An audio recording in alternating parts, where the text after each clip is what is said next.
chiaประเภทអាគុយសូឡាបងប្អូន12វ៉ុល100អាំពែអញ្ចឹងអាយុកាលវា6000 cycle វាអាចនឹងស្មើឬក៏ជំវិញ10ឬក៏15ឆ្នាំគេដែរអញ្ចឹងយើងអាចនិយាយបានថាធន់ប្រើប្រភេទថ្មអ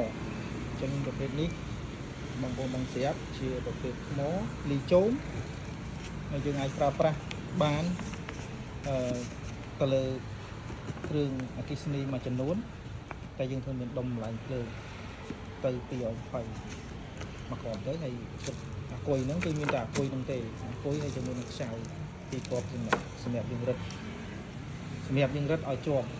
ជាមួយនឹងក្បាលអាគុយបោកអញ្ចឹងជាប្រភេទអាគុយសូឡាប្រើធន់ហើយនេះគេដាក់Japan technology เป็นយុទ្ធនស្រាលទម្ងន់ស្រាលស្ទង់4-10គីឡូអីពីនេះជាងសម្រាប់